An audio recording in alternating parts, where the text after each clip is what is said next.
Hello guys, मैं Bharti and welcome back to my YouTube channel learn with Bharti. So guys, जैसा कि हमने पिछले वीडियो में डिस्कस किया था कि अब हम बायोलॉजी पे कुछ सेशंस लेके आएंगे जिसमें हम बायोलॉजी के सभी इंपॉर्टेंट चैप्टर्स को कवर करेंगे और in the end of each chapter हम प्रीवियस ईयर क्वेश्चंस भी इंक्लूड करेंगे ताकि हमारा अच्छे से वो चैप्टर फुल्ली कवर हो जाए।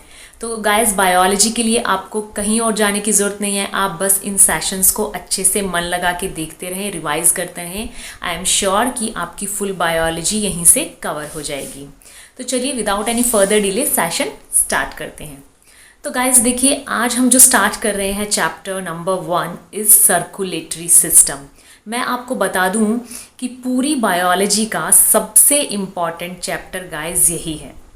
इसमें से मैक्सिमम क्वेश्चंस आपके एग्ज़ाम में बनते हैं, तो इसलिए हम इसी चैप्टर को सबसे पहले कवर करेंगे अच्छे से धीरे धीरे। तो आप प्लीज़ सेशन से जुड़े रहें, ठीक है, और अच्छे से पढ़ते रहें। तो चलिए स्टार्ट करते हैं। देखिए, सर्कुलेटरी सिस्टम, सबसे पहले हमें पता होना चाहिए व्हाट इज़ सर्कुलेटरी। सर्कुलेटरी का मतलब क्या होता है? सर्कुलेटरी का मतलब होता है कि जैसे चीज़ों का इधर से उधर जाना, ठीक है। नॉर्मल लाइफ में जैसे हम अगर ट्रांसपोर्टेशन की बात करें तो एक चीज़ मूव करती है एक जगह से दूसरी जगह, है ना। इसी तरह अगर हम ह्यूमन बॉडी की बात करें, अपनी बॉडी की बात करें, तो उसमें भी क्या होता है, हमारी बॉडी में कुछ चीज़ें होती हैं जो एक जगह से एक पार्ट से दूसरी पार्ट तक मूव करती हैं, ठीक है। तो इस प्रोसेस को हम क्या बोलते हैं? सर्कुलेटरी सिस्टम, ठीक है। अब देखिए, इस सर्कुलेटरी सिस्टम को दो चीज़ें होती हैं जो बनाती हैं। अगर ये दो चीज़ें हमारी बॉडी में नहीं होंगी तो हमारी बॉडी के अंदर चीज़ों का फ्लो ही नहीं होगा, सर्कुलेशन होगा ही नहीं। तो ये जो दो चीज़ें जो सर्कुलेशन को बनाती हैं, सिस्टम को बनाती हैं, वो दो चीज़ें क्या हैं? Number 1 is blood and number 2 is heart. ये दोनों ही काम करते हैं, मिलके सर्कुलेशन सिस्टम को रन करते हैं, ठीक है। या हम बोल सकते हैं सर्कुलेटरी सिस्टम के जो मेन दो कंपोनेंट हैं जिनसे मिलके सर्कुलेटरी सिस्टम बना हुआ है, वो है ब्लड और हार्ट। इन दोनों में से भी गाइस ब्लड सबसे ज़्यादा इम्पॉर्टेंट है। मैक्सिमम क्वेश्चन ब्लड से ही आपके बनते हैं, तो ब्लड को आप बहुत अच्छे से करिएगा। हार्ट फिर हम उसके बाद डिस्कस करेंगे। तो अभी ब्लड को हम फुली 1 बाय 1 डिस्कस करते हैं, इसमें क्या क्या होता है, ठीक है। तो चलिए देखिए, ब्लड स्टार्ट करने से पहले मैं आपको एक बेसिक सी चीज़ बता दूं कि ह्यूमन बॉडी जो है उसको कैसे बनती है, ठीक है। जैसे कि गाइस, आपने बिल्डिंग देखी होगी। बिल्डिंग में क्या होता है, जो उसकी सबसे छोटी यूनिट होती है, सबसे छोटी चीज़ होती है, वो क्या होती है? ब्रिक। ब्रिक मतलब ईंट।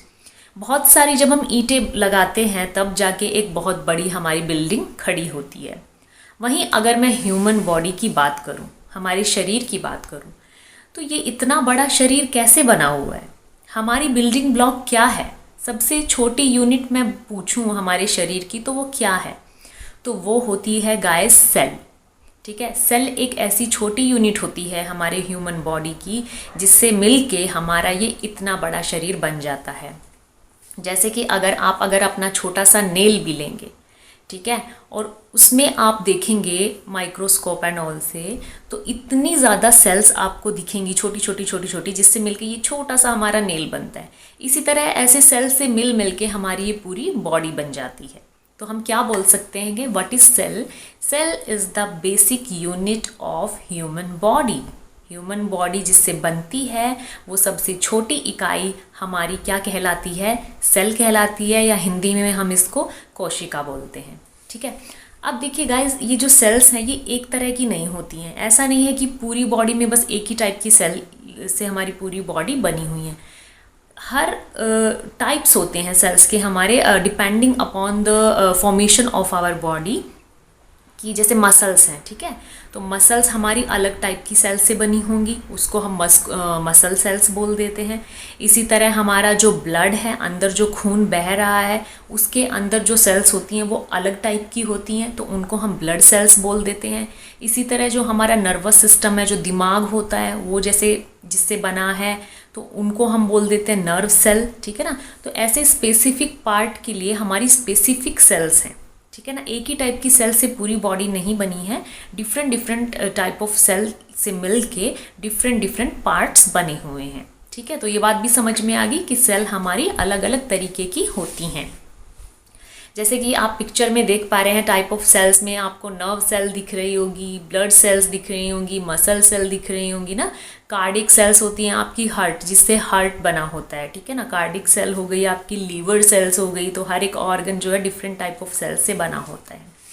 ठीक है, इसको जब हम सेल चैप्टर पढ़ेंगे तो इसको फुल्ली हम उसमें डिटेल में पढ़ेंगे कि स्ट्रक्चर ऑफ सेल क्या होता है। ठीक है, वो सब अभी हमें बस एक ओवरव्यू पता होना चाहिए कि what exactly a cell is.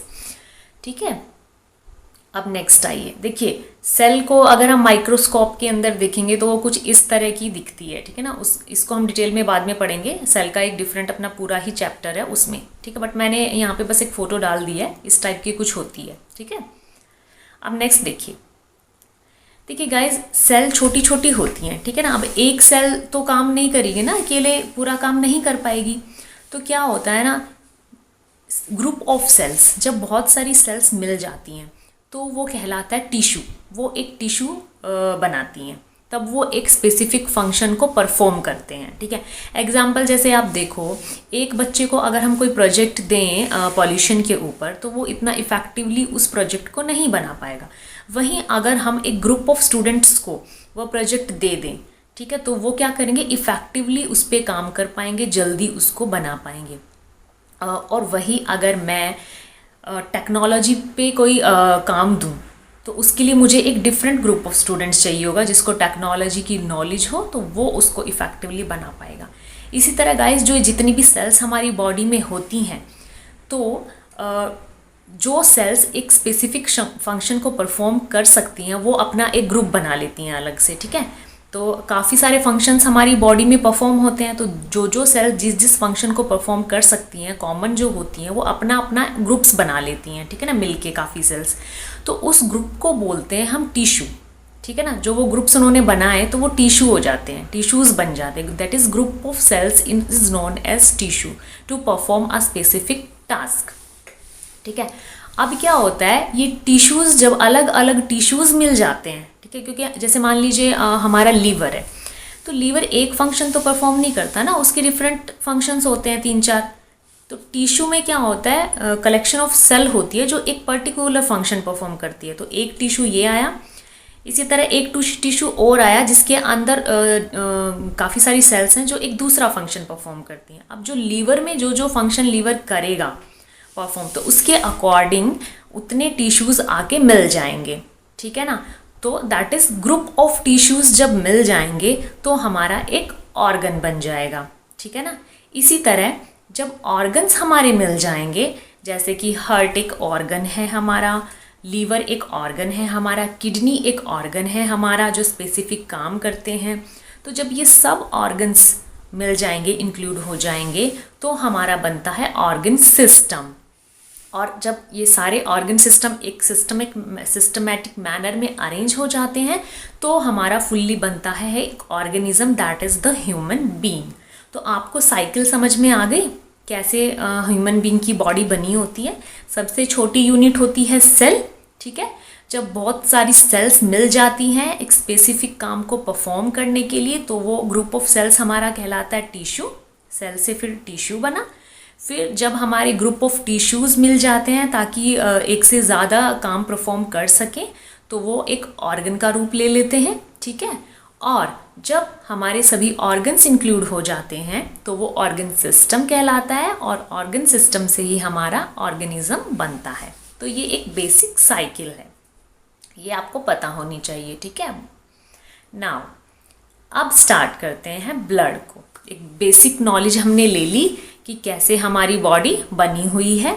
अब हम ब्लड की बात करते हैं। देखिए, ब्लड बेसिकली है क्या गाइस? देखिए, मैंने पहले ही बताया, ये एक सर्कुलेटरी ऑर्गन है।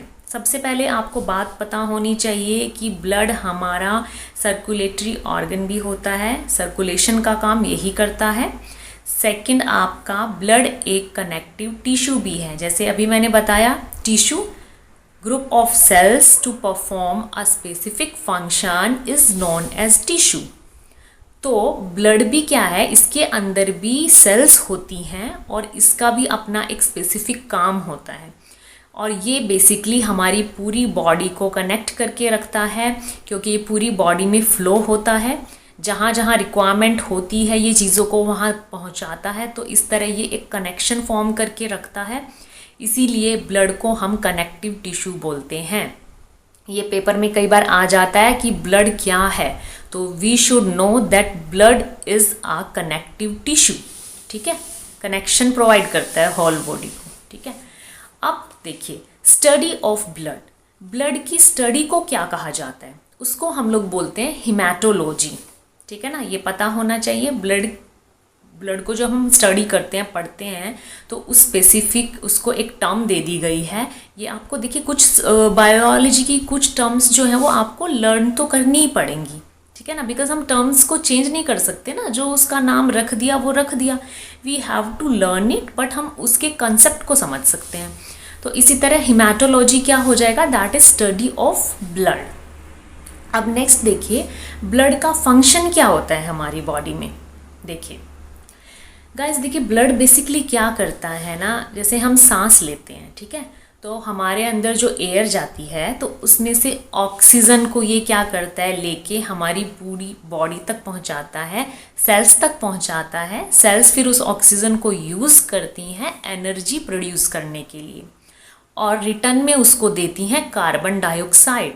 देन ये ब्लड सेल्स से कार्बन डाइऑक्साइड को लेके आता है और वापस हमारे लंग्स तक लाता है और फिर वो कार्बन डाइऑक्साइड रेस्पिरेशन के थ्रू हमारे अंदर से बाहर निकल जाती है। तो ऑल ट्रांसपोर्टेशन का काम किसने किया, ब्लड ने ना। तो ब्लड ने क्या किया, इट कैरी किया, ऑक्सीजन को लेके गया और कार्बन डाइऑक्साइड को लेके आया, उसको भी कैरी किया। उसके अलावा जो ग्लूकोज हमारी बॉडी में होता है एनर्जी के लिए, फूड से क्या होता है, हमें ग्लूकोज मिलता है, तो उस ग्लूकोज को भी क्या करता है, थ्रू आउट द बॉडी जो कैरी करता है वो भी ब्लड ही करता है। या फिर वाटर जो होता है हम लोग इंटेक करते हैं वो भी ब्लड में ही जाता है, पूरी बॉडी तक ब्लड ही उसको पहुंचाता है। या जो वेस्ट प्रोडक्ट हो गए जैसे यूरिन हो गया, ये यूरिया हो गया, उस सब को भी ब्लड ही हमारा लेके जाता है हमारी किडनी तक एक्सक्रीशन के लिए, बाहर निकालने के लिए। तो मतलब होल सेंस में हम बोल सकते हैं जितनी भी चीज़ें हमारे अंदर जो फ्लो कर रही हैं, इधर से उधर लेके जानी है, उसको ब्लड ही कराता है। चाहे वो न्यूट्रिएंट्स की बात हो, चाहे वो हॉर्मोन्स की बात हो जो हमारी बॉडी में इधर से उधर फ्लो कराने हैं, तो वो काम कौन करेगा, ब्लड करेगा। तो मेन फंक्शन समझ में आ गया कि ये बेसिकली ट्रांसपोर्टेशन वाला काम करता है। ठीक है, अब देखिए ब्लड के कंपोनेंट्स क्या होते हैं, ये इम्पॉर्टेंट है, किससे मिलके ये बना होता है। देखिए वैसे अगर हम देखेंगे तो आप बोलोगे ब्लड तो एक लिक्विड फॉर्म में होता है, बट ऐसा नहीं है दोस्तों, बिकॉज हम देखने से नहीं पता चलता है, बट आप माइक्रोस्कोप के अंडर अगर देखोगे तब आपको समझ आएगा कि ये सिर्फ लिक्विड पार्ट नहीं होता है। ठीक है ना, ये एक कोलाइडल सोल्यूशन होता है। कोलाइडल का मतलब क्या होता है कि जैसे होता है ना एक दरदरा सा सोल्यूशन, जैसे जिसको आप छानोगे तो कुछ चीज़ें ना ऊपर रह जाएंगी और लिक्विड पार्ट कुछ नीचे निकल जाएगा। तो इसमें लिक्विड पार्ट भी होता है और कुछ आपकी मतलब सॉलिड फॉर्म में चीज़ें भी होती हैं। तो ये कोलाइडल सॉल्यूशन की फॉर्म में होता है, प्योर लिक्विड नहीं होता है ब्लड। ठीक है ना, तो अब इस कोलाइडल सॉल्यूशन में देखिए क्या क्या इसके पार्ट होते हैं, किससे मिलके ब्लड बना होता है।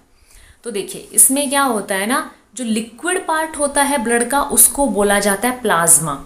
ठीक है, और जो मैंने बोला दरदरा पार्ट होता है, सॉलिड पार्ट उसमें कुछ होता है, वो आपकी होती हैं आरबीसी, डब्ल्यूबीसी और platelets, that is cells, red blood cells. RBC मतलब, WBC is white blood cells and platelets. ये नाम आपने कई बार सुने होंगे डॉक्टर के पास जब आप जाते होंगे कि यार इसकी तो प्लेटलेट्स कम हो गई हैं। जैसे मलेरिया डेंगू में क्या होता है ना, एकदम से प्लेटलेट्स कम हो जाती हैं, तो डॉक्टर बोलता है इसकी तो प्लेटलेट्स कम हो गई हैं, उसको बढ़ाओ। ठीक है ना, कैंसर में क्या होता है, डब्ल्यूबीसी बहुत बढ़ जाती है इंसान की। अनीमिया में क्या होता है, रेड ब्लड सेल्स बहुत कम हो जाती है। ठीक है, तो ये ब्लड के कंपोनेंट होते हैं। ठीक है, जो कि थोड़े दरदरे होते हैं, और जो लिक्विड फॉर्म वाला कंपोनेंट होता है उसको प्लाज्मा बोलते हैं। समझ आ गया।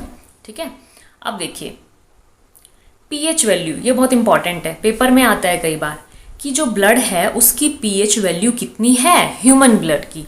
तो वो आपकी होती है 7.4। इसको याद रखिएगा, ठीक है ना। 7.4 का मतलब क्या होता है guys? PH, that is it is basic in nature और एल्कलाइन होता है। एल्कलाइन मतलब जो चीज़ें पानी में घुल सकें उनको एल्कलाइन बोला जाता है। और बेसिक आपका क्या होता है? देखिए नीचे मैंने पीएच स्केल को आपको शो किया है। पीएच स्केल बेसिकली होता क्या है? देखिए, ये एक स्केल है जो साइंटिस्ट ने डिस्कवर किया था। इसमें जैसे आपकी रेंज होती है 1 से लेके 14 तक, नंबरिंग आप देख रहे हैं ना, ठीक है। अब इसमें 7 को हम न्यूट्रल लेते हैं, 7 नंबर को। 7 से अगर ऊपर जाएगा 8, 9, 10 ऐसे, तो वो हमारे बेस कहलाते हैं, ठीक है। और 7 से अगर नीचे जाएगा तो वो हमारे एसिड कहलाते हैं। होता है ना acidic in nature. Acid basically क्या होते हैं आपके वो होते हैं बेस, एसिड और बेस नहीं होता है। जैसे कि हाइड्रोक्लोरिक एसिड, ये एक तरह का एसिड है, ठीक है। अब बेस क्या होता है? वो आपका उसका जो टेस्ट होता है सॉर होता है, खट्टा होता है थोड़ा सा, इस टाइप से आपका होता है। तो अगर हम ब्लड की बात करें तो उसकी पीएच कितनी है? 7.4। तो हम देखेंगे पीएच स्केल पे वो 7 से थोड़ी सी ज़्यादा है, दैट इज़ बेस की तरफ जा रही है, तो वो बेसिक होता है नेचर में। और प्लस में अल्कलाइन होता है, मतलब कि पानी में घुल सकता है। पीएच पता चल गया, 7.4 पेपर में आता है। नाउ ये भी पेपर में आता है, quantity of blood in human body. Human body में कितना ब्लड होता है? मेल्स में अलग होता है, फीमेल्स में अलग होता है।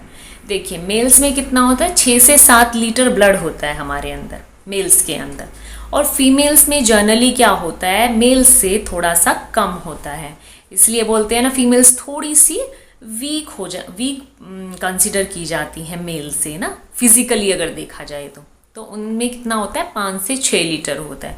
क्यों होता है? क्योंकि उनके अंदर ब्लड का जो कंपोनेंट है RBC, that is red blood cell, ठीक है, वो क्या होता है? लेस इन नंबर, कम होती हैं वो cells as compare to mails.